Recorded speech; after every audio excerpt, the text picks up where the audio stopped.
നമ്മളുടെ കർത്താവും സർവ്വലോകരക്ഷിതാവുമായ യേശുക്രിസ്തുവിൻ്റെ നാമത്തിൽ G2R എന്ന പ്ലാറ്റ്ഫോമിൽ ദൈവവചനം കേൾക്കുന്ന വിശുദ്ധന്മാരായ എല്ലാവർക്കും വന്ദനം. എൻ്റെ പേര് കുരുവിള വർഗീസ് എന്നാണ്. ഉൽപ്പത്തി പുസ്തകം മുതൽ വെളിപ്പാട് പുസ്തകം വരെയുള്ള ദൈവവചനത്തെ കേന്ദ്രീകരിച്ചുകൊണ്ടാണ് നാം ഈ ക്ലാസ് നടത്തുന്നത്, ജനസിസ് ടു റെവലേഷൻ. അതുകൊണ്ടാണ് ഈ പ്ലാറ്റ്ഫോമിനെ G2R എന്ന് പേരിട്ടിരിക്കുന്നത്. ചില നാളുകളായി നമ്മൾ വിചിന്തനം ചെയ്തുകൊണ്ടിരിക്കുന്ന തിരുവചന വേദഭാഗം അപ്പോസ്തലനായിരുന്ന വിശുദ്ധ പത്രോസ് തൻ്റെ ശുശ്രൂഷാമണ്ഡലത്തിൽ ഉണ്ടായിരുന്ന വിശുദ്ധന്മാർക്ക് എഴുതിയ ലേഖനത്തിലെ ഒരു പ്രസക്ത ഭാഗം എടുത്തുകൊണ്ടാണ്. ഇങ്ങനെയാണ് അദ്ദേഹം ആ ലേഖനത്തിൽ റെസിപ്പിയൻസ് ആയിട്ടുള്ള വിശുദ്ധന്മാരെ അഭിസംബോധന ചെയ്യുന്നത്. യേശുക്രിസ്തുവിൻ്റെ അപ്പോസ്തലനായ പത്രോസ് പൊന്തോസിലും ഗലാത്യയിലും കപ്പദോക്കിയയിലും ആസിയയിലും ബിഥുന്യയിലും ചിതറിപ്പാർക്കുന്ന പരദേശികളും പിതാവായ ദൈവത്തിൻ്റെ മുന്നറിവിനൊത്തവണ്ണം ആത്മാവിൻ്റെ വിശുദ്ധീകരണം പ്രാപിച്ച് അനുസരണം കാണിപ്പാനും യേശുക്രിസ്തുവിൻ്റെ രക്തത്താൽ തളിക്കപ്പെടുവാനുമായി വൃതന്മാരായവർക്ക് എഴുതുന്നത്. നിങ്ങൾക്ക് കൃപയും സമാധാനവും വർദ്ധിക്കുമാറാകട്ടെ. അവർക്ക് കൃപയുണ്ട്, സമാധാനവുമുണ്ട്. ആ പ്രാപിച്ചത് പോരാ, അത് വർദ്ധിക്കട്ടെ എന്ന് ആശംസിക്കുകയാണ്. ആ ലേഖനത്തിൻ്റെ 2-ാമത്തെ അധ്യായം 9-ാമത്തെ വാക്യമാണ് നമ്മളുടെ താക്കോൽ വാക്യം.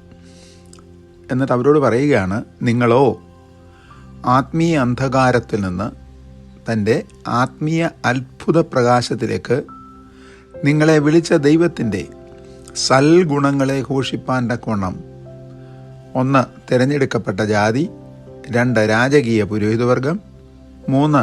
വിശുദ്ധ വംശവും, 4. സ്വന്ത ജനവുമാകുന്നു.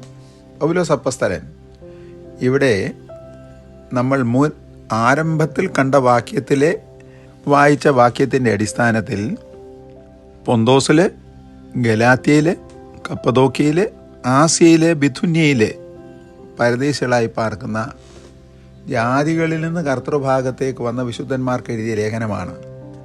നാം മുമ്പ് ആയിരുന്ന ആത്മീയ അന്ധകാരത്തിൽ നിന്ന് ഇപ്പോൾ ആയിരിക്കുന്ന ആത്മീയ അത്ഭുത പ്രകാശത്തിലേക്ക് നമ്മളെ ദൈവം വിളിച്ചു. അതിൻ്റെ ലക്ഷ്യം എന്തിനാണ് എന്ന 4 കാര്യങ്ങൾ അവിടെ കണ്ടു. അതിൽ നാം ആരാണെന്ന് വ്യക്തമാക്കുന്ന വേദഭാഗമാണ് രാജകീയ പുരോഹിതവർഗം.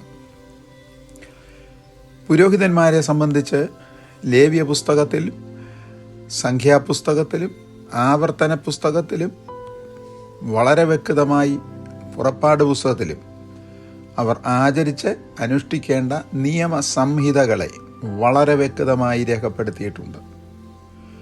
അത് വിട്ട് ഇടത്തോട്ടോ വലത്തോട്ടോ മാറുവാൻ ആരെയും അനുവദിച്ചില്ല. 12 ഗോത്രങ്ങൾ ഉണ്ട് എങ്കിലും ആ 12 ഗോത്രങ്ങളിൽ നിന്ന് രാജകീയ ശുശ്രൂഷ ചെയ്യുവാൻ ഏത് ഗോത്രത്തിൽ നിന്നും രാജാവായി തിരഞ്ഞെടുക്കാം. ആദ്യം രാജകീയ ശുശ്രൂഷ ചെയ്യുവാൻ ദൈവം തിരഞ്ഞെടുത്തത് ബെന്യാമീൻ ഗോത്രത്തിൽ നിന്നുള്ള ശൗലിനെയാണ്. അവൻ ചെയ്ത അതിക്രമ ഹേതുവായി അവനെ മാറ്റി, എന്നിട്ട് യഹൂദ ഗോത്രത്തിൽ നിന്നുള്ള ദാവീദിനെ തിരഞ്ഞെടുത്തു. എന്നാൽ പൗരോഹിത്യ ശുശ്രൂഷയാകട്ടെ ലേവി ഗോത്രക്കാർക്ക് മാത്രം അവകാശമായി കൊടുത്തു. ആ ലേവി ഗോത്രക്കാർ ഇസ്രായേൽ ജനങ്ങളുടെ നടുവിൽ മാത്രം, ഇസ്രായേൽ ജനങ്ങൾക്ക് വേണ്ടി മാത്രം, ഇസ്രായേൽ ജനങ്ങൾക്ക് ലേവി ഗോത്രം മാത്രം. എന്നാൽ കർത്താവായ യേശുക്രിസ്തു ആകട്ടെ ആ അതിർവരമ്പുകളെ എല്ലാം ഭേദിച്ചുകൊണ്ട് ജാതികളിൽ നിന്നും ഗോത്രങ്ങളിൽ നിന്നും ഭാഷകളിൽ നിന്നും വംശങ്ങളിൽ നിന്നും, വെളിപ്പാട് പുസ്തകം 5-ാമത്തെ അധ്യായത്തിലെ വാക്യമാണ് ഞാൻ വായിച്ചത് നിങ്ങളുടെ മുൻപാകെ.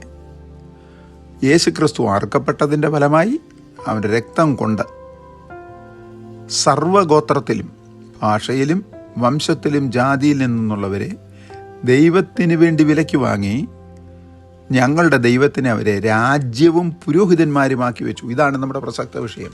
നാം സാധാരണ ലേവിഗോത്രത്തിൽപ്പെട്ട ഒരു പുരോഹിത കുടുംബത്തിൽപ്പെട്ട വ്യക്തിയല്ല. പിന്നെയോ മൽക്കസിദേക്കിന് ക്രമപാരം വിളിക്കപ്പെട്ടിരിക്കുന്ന ഏകമഹാപുരോഹിതനായ കർത്താവായ യേശു ക്രിസ്തുവിന്റെ രക്തത്താൽ വേർതിരിക്കപ്പെട്ട രാജകീയ പുരോഹിതവർഗമാണ്. ആ വിഷയത്തിൽ നാം വിചിന്തനം ചെയ്തുകൊണ്ടിരുന്നത് കരപൂരണയാഗം. ഇസ്രായേൽ ജനങ്ങൾക്ക് ലേവ്യ പുസ്തകം 7-ാം അധ്യായം 37-ാമത്തെ വാക്യത്തിൽ കാണുന്ന 6 വിധ യാഗങ്ങളിൽ ഒരു യാഗമാണല്ലോ കരപൂരണയാഗം. അർത്ഥം പ്രതിഷ്ഠിക്കുക, അതായത് ആ വ്യക്തി ആ ശുശ്രൂഷയ്ക്ക് വേണ്ടി വേർതിരിക്കുന്നതിന് ബന്ധപ്പെട്ട ആളുകളെ കൂട്ടി അവരുടെ നടുവിൽ അവരേത് ശുശ്രൂഷയ്ക്ക് വേണ്ടി ദൈവം വേർതിരിച്ചിരിക്കുന്നുവെന്ന് പരസ്യമായി പറയുകയും പ്രഖ്യാപിക്കുകയും ആ ശുശ്രൂഷയിൽ അവർ ചെയ്യേണ്ട കർത്തവ്യങ്ങൾ എന്തൊക്കെയാണെന്ന് അവരെയും കേൾവിക്കാരെയും ബോധ്യപ്പെടുത്തുകയും ചെയ്യുന്നു. ബെന്യാമീൻ ഗോത്രക്കാരനായ ശൗലിനെ രാജാവായി അഭിഷേകം ചെയ്തപ്പോൾ ശമൂവേൽ ആ നിയമസംഹിത എല്ലാവരും കേൾക്കെ വായിച്ച് കേൾപ്പിച്ചു. അതേ പ്രമാണം തന്നെയാണ് പ്രവാചക ശുശ്രൂഷയ്ക്കും പൗരോഹിത്യ ശുശ്രൂഷയ്ക്കും. പാളയത്തിന് പുറത്ത് അടയ്ക്കപ്പെട്ടിരുന്ന കുഷ്ഠരോഗി ശുദ്ധീകരണം പ്രാപിച്ച് കരപൂർണയാഗം അർപ്പിച്ച് പാളയത്തിൻ്റെ ഉള്ളിൽ വരുമ്പോഴും അനുഷ്ഠിക്കേണ്ടിയിരുന്നത്. ആ വിഷയത്തിൽ പ്രവാചകന്മാരുടെ കരപൂരണമാണ് അവസാനമായി നാം ചിന്തിച്ചു വന്നത്. മോശയെ ആവർത്തന പുസ്തകം 18-ാം അധ്യായം 18-ാമത്തെ വാക്യത്തിൽ അവൻ ഒരു പ്രവാചകനായിരിക്കെ പറയുകയാണ്, ദൈവം നിങ്ങളുടെ നടുവിൽ നിന്ന് എന്നെപ്പോലെ ഒരു പ്രവാചകനെ എഴുന്നേൽപ്പിക്കും. അന്ന് തൊട്ട് ഇസ്രായേൽ ജനങ്ങൾ, കഴിഞ്ഞ ദിവസം നമ്മൾ ചിന്തിച്ചതാണ്, മിസ്രയീമെ അടിമത്വത്തിൽ നിന്ന് അവരെ വിടുവിച്ച് പാലും തേനും ഒഴുകുന്നതും അബ്രഹാം, ഇസഹാക്ക്, യാക്കോബ് എന്നിവരായ പിതാക്കന്മാരോട് വാഗ്ദത്തം ചെയ്തതുമായ വാഗ്ദത്ത ദേശത്തേക്ക് കൊണ്ടുചെന്നെത്തിച്ചതുപോലെ വരുവാനിരിക്കുന്ന പ്രവാചകൻ റോമൻ ഭരണത്തിൽ നിന്നും അതിനു മുമ്പ് അല്പം കൂടി കടത്തി ചിന്തിച്ചാൽ ബാബിലോന്യ, മേദ്യപാർസ്യ, യവന, റോമൻ ആധിപത്യത്തിൽ നിന്ന് വിടുതൽ തന്ന് ഞങ്ങൾക്ക് ദാവീദിൻ്റെ സിംഹാസനം യഥാസ്ഥാനപ്പെടുത്തി കൊടുക്കുവാൻ ഒരു പ്രവാചകൻ വരും. ആ പ്രവാചകന് വേണ്ടി കാത്തിരിക്കുകയായിരുന്നു. ഇപ്പോൾ ഈ വിഷയത്തിലേക്ക് നമ്മൾ പ്രവേശിക്കട്ടെ. മോശയാൽ പ്രവചിക്കപ്പെട്ട ആ പ്രവാചകന്മാരെ ശുശ്രൂഷയ്ക്ക് വേണ്ടി വേർതിരിക്കുമ്പോൾ ദൈവം അവർക്ക് കരപൂർണയാഗം നടത്തി അവരെ വേർതിരിച്ചതായി തിരുവചനത്തിൽ ആധാര വാക്യങ്ങൾ ഉണ്ടല്ലോ. അതേ പ്രമാണം തന്നെ ദൈവപുത്രനെ സംബന്ധിച്ചും കൊടുത്തു. ഇവിടുത്തെ പ്രവാചകന്മാർ, പുരോഹിതന്മാർ, ഇവിടുത്തെ രാജാക്കന്മാർ, ഇവിടെ വാണിട്ടുള്ള എല്ലാ വ്യക്തികളെയും ലേവിഗോത്രത്തിൽ നിന്നുള്ള പുരോഹിതന്മാരാണ് കരപൂരണം നടത്തി ശുശ്രൂഷയ്ക്ക് വേണ്ടി പ്രതിഷ്ഠിച്ചത്. എന്നാൽ ദൈവപുത്രൻ എന്ന മഹാപുരോഹിതനെ, ഏകമഹാപുരോഹിതനെ, ശ്രേഷ്ഠ മഹാപുരോഹിതനെ കരപൂർണം നടത്തുവാൻ തക്കവണ്ണം ഇസ്രായേൽ ജനത്തിൻ്റെ നടുവിൽ അന്നത്തെ മഹാപുരോഹിതന്മാർ 2 പേരായിരുന്നു, അമ്മാവിയപ്പനും മരുമകനും, അന്നാവും കയ്യഫാവും. അവർക്ക് യോഗ്യതയില്ലാതെ വണ്ണം ദൈവത്തിൽ നിന്ന് അകന്നുപോയി.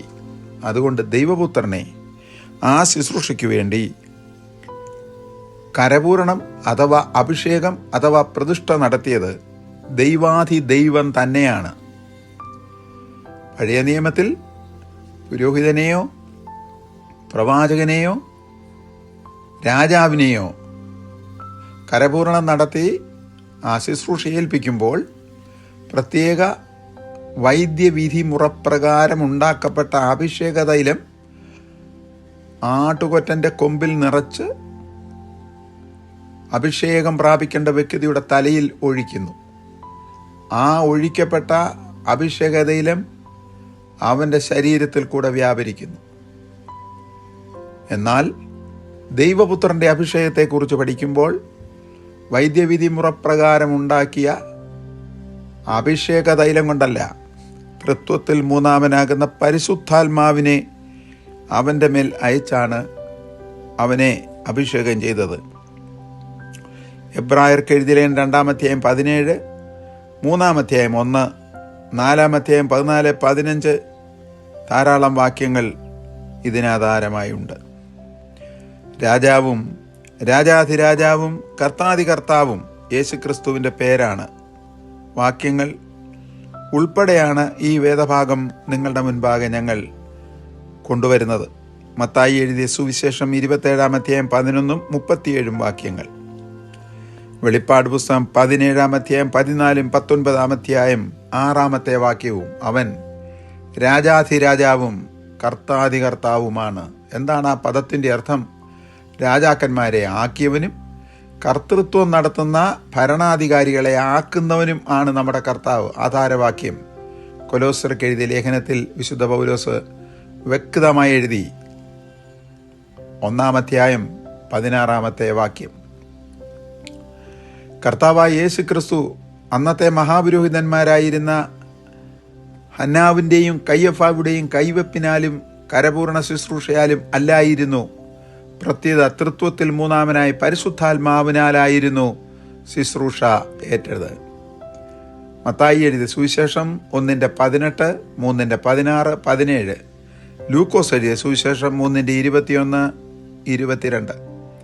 പ്രിയ ദൈവമക്കൾ അറിഞ്ഞിരിക്കേണ്ട മറ്റൊരു കാര്യം, പൗരോഹിത്യൻ ശുശ്രൂഷയും രാജാവിൻ്റെ ശുശ്രൂഷയും പ്രവാചകൻ്റെ ശുശ്രൂഷയും എടുക്കുന്ന വ്യക്തികൾ പുരോഹിതന്മാരെ സംബന്ധിച്ച് വിശേഷാൽ 20-ാമത്തെ വയസ്സിൽ ശുശ്രൂഷയ്ക്കായി വേർതിരിയപ്പെടും. എങ്കിലും ആലയത്തിലെ ശുശ്രൂഷയ്ക്ക് വേണ്ടി അഭിഷേകം പ്രാപിക്കുന്നത് 30-ാമത്തെ വയസ്സിലാണ്.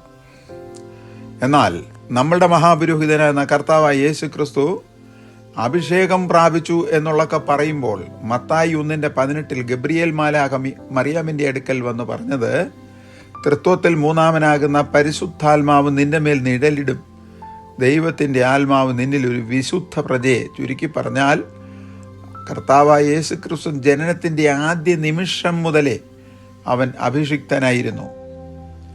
അതിനെ തെളിയിച്ചുകൊണ്ടാണ് മത്തായി 3:16, 17 30-ാമത്തെ വയസ്സിൽ വെള്ളത്തിൽ നിന്ന് യോഹന്നാൻ്റെ കൈക്കീഴിൽ സ്നാനപ്പെട്ട് പൊന്തി വന്നപ്പോൾ, വെള്ളത്തിന് പുറത്തു വന്നപ്പോൾ, അപ്പോൾ യഥാർത്ഥമായ സ്നാനം കുഴിച്ചിടിയിലാണ്, ശവസംസ്കാര ശുശ്രൂഷയാണ് എന്ന് റോമർക്കെഴുതിയ ലേഖനത്തിൽ കാണുന്ന പോലെ വെള്ളത്തിൻ്റെ അടിയിൽ അവൻ്റെ ശരീരത്തിൻ്റെ ഒരു ഭാഗവും പുറത്തു കാണാതെ വണ്ണം വെള്ളത്തിൻ്റെ അടിയിൽ നിമജ്ജനം ചെയ്യപ്പെട്ട ശേഷം പുറത്തു വന്നപ്പോൾ പരിശുദ്ധാത്മാവ് വീണ്ടും അവൻ്റെ മേൽ വന്നു. അപ്പം ജീവാരംഭം പരിശുദ്ധാത്മാവിനാൽ, സ്തോത്രം, ശുശ്രൂഷയ്ക്ക് വേണ്ടി വേർതിരിയപ്പെട്ടപ്പോൾ വീണ്ടും പരിശുദ്ധാത്മാവിനാൽ. ദൈവപുത്രൻ്റെ അഭിഷേകം ദൈവത്തിൻ്റെ മഹാപുരോഹിതനും രാജാവുമായിരുന്ന മൽക്കീസേദെക്കിൻ്റെ ക്രമപ്രകാരവും ആയിരുന്നു എന്ന് ഉൽപ്പത്തി പുസ്തകം 14:18, എബ്രായർക്ക് എഴുതിയ ലേഖനം 5-ാം അധ്യായം 10-ാമത്തെ വാക്യം, 6-ാം അധ്യായം 20-ാമത്തെ വാക്യം, 7-ാം അധ്യായം 1 മുതൽ 4 വരെയുള്ള വാക്യങ്ങൾ. ദൈവവചനം വ്യവസ്ഥാപിതമായി പഠിക്കുവാൻ താല്പര്യമുള്ള ദൈവദാസീദാസന്മാർ ഈ ദൈവവചനം കേൾക്കുകയും നിദാനമായി പഠിക്കുകയും ചെയ്താൽ ദൈവത്തിന് മഹത്വം ഉണ്ടാകും, നമ്മുടെ ആത്മീയജീവിതത്തിനും അനുഗ്രഹമായി തീരും. അടുത്തത് തുടരുകയാണ്. ദൈവപുത്രൻ, ആ പ്രവാചകൻ ആരെ, ഏത് എന്ന് ചോദിച്ചാൽ മോശെ പറഞ്ഞ ആവർത്തനം 18:18 പ്രവാചകൻ. യേശുക്രിസ്തു പരിശുദ്ധാത്മാവിനാൽ അഭിഷേകം ചെയ്യപ്പെട്ട ദൈവത്തിൻ്റെ ഏകപരിശുദ്ധനായിരുന്നുവെന്ന് വിശുദ്ധ പത്രോസ് കൂട്ടാളികൾ കൂടിയിരുന്നവരുടെ നടുവിലും, അപ്പോസ്തല പ്രവൃത്തി 4:27. ഇത്താലിക്ക പട്ടാളത്തിലെ ശതാധിപനായിരുന്ന കൊർന്നല്യോസിൻ്റെ ഭവനത്തിൽ കൂടിയിരുന്നവരുടെ നടുവിലും അസന്നിഗ്ധമായി പ്രസ്താവിക്കുകയുണ്ടായി. അപ്പോസ്തല പ്രവൃത്തി 10-ാം അധ്യായം 38-ാമത്തെ വാക്യം. ചുരുക്കത്തിൽ യോഹന്നാനാൽ ജലത്തിൽ സ്നാനം ഏറ്റ ശേഷം ജലത്തിൽ നിന്നും പൊന്തി വന്നപ്പോൾ തൃത്വത്തിൽ മൂന്നാമനായ പരിശുദ്ധാത്മാവിനാലും ശക്തിയാലും അഭിഷേകം ചെയ്തത് മോശെ അന്നേക്ക് 1500 സംവത്സരങ്ങൾക്ക് മുൻപ് തൻ്റെ ദാസനായിരുന്ന മോശയെ മുൻകൂട്ടി പ്രവചിച്ച ആ പ്രവാചകന്റെ ശുശ്രൂഷ കൃത്യമായി നിർവഹിക്കേണ്ടതിനു വേണ്ടി ആയിരുന്നു. അതിനാധാരമായ വാക്യം നാം പല ആവർത്തി കേട്ടതാണ്. ആവർത്തനം 18:18. ദൈവപുത്രൻ ആ പ്രവാചകനാകുന്നു എന്നുള്ളതിന് ഉള്ള തിരുവചന തെളിവുകൾ ശ്രദ്ധിക്കുക. 1. ജനത്തിൻ്റെ അഭിപ്രായം.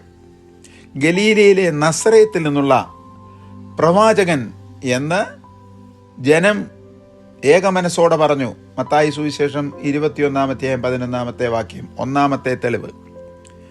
രണ്ടാമത് വീണ്ടും ജനാഭിപ്രായം, ഒപ്പീനിയൻ ഓഫ് ദ പീപ്പിൾ.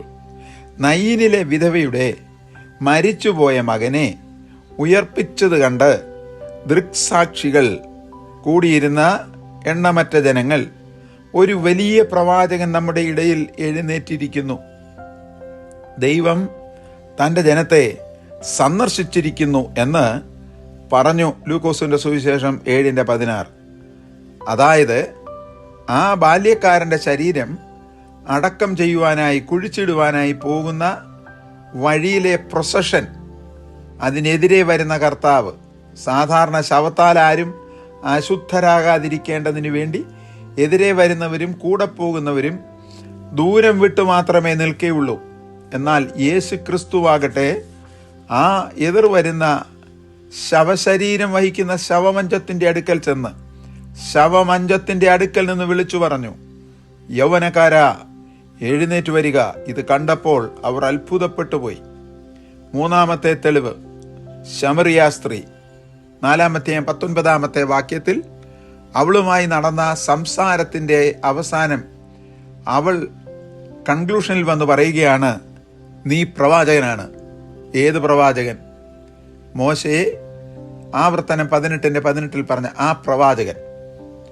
പ്രവാചകൻ വരിക മാത്രമല്ല, അവൻ പറയുന്നതൊക്കെയും ചെയ്യണം എന്ന് മോശയെ പറഞ്ഞപ്പോൾ ഈ സ്ത്രീ കർത്താവ് ആ പ്രവാചകനാണെന്ന് ഗ്രഹിച്ചതുകൊണ്ടാണ് അവൾ പട്ടണത്തിലേക്ക് തിരികെ പോയി കർത്താവ് അവളോട് പറഞ്ഞത് പട്ടണക്കാരെ മുഴുവൻ അറിയിപ്പാൻ കാരണം.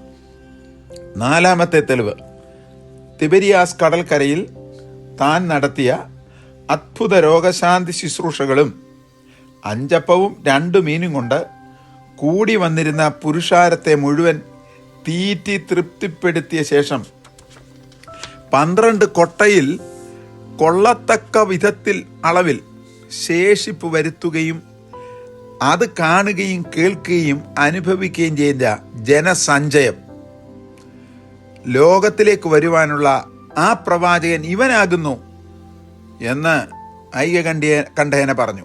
യോഹന്നാന്റെ സുവിശേഷം 6-1-14 വരെയുള്ള വാക്യങ്ങൾ. കാരണം എലീശ പ്രവാചകനും ഇതിന് സമാനമായി 20 യവത്തപ്പവും കുറച്ച് മലരും കൊണ്ട് 100 പേർക്ക് ഭക്ഷിപ്പാൻ വേണ്ടുവോളം കൊടുത്ത ശേഷം ബാക്കി വരുത്തിയില്ലേ ആ പ്രവാചകൻ. 5-ാമത്തെ തെളിവിലേക്ക് വരാം.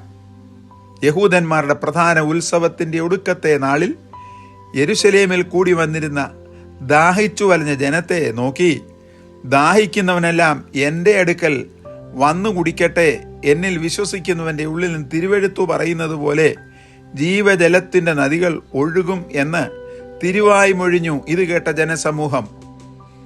ജനസമൂഹം ഇവൻ സാക്ഷാൽ പ്രവാചകൻ ആകുന്നുവെന്ന് പറഞ്ഞു. യോഹന്നാന്റെ സുവിശേഷം 7-37-40. കർത്താവേ, ആ പ്രവാചകൻ അങ്ങ് തന്നെയാണ്. അങ്ങ് ഞങ്ങൾക്ക് വേണ്ടി ജീവനെ തന്നു. അങ്ങ് ഞങ്ങൾക്ക് വേണ്ടി മരിച്ചുയർത്തെഴുന്നേറ്റു. അങ്ങ് ഞങ്ങളെ രാജകീയ പുരോഹിത വർഗമാക്കി. തിരുവചനം ഗ്രഹിപ്പാനും അതിനനുസരിച്ച് ജീവിപ്പാനും അടിയങ്ങൾക്കും കേൾവിക്കാർക്കും കൃപ തരും. പുത്രനെ മഹത്വപ്പെടുത്തണം. യേശു ക്രിസ്തുവിൻ ധന്യനാമത്തിൽ തന്നെ.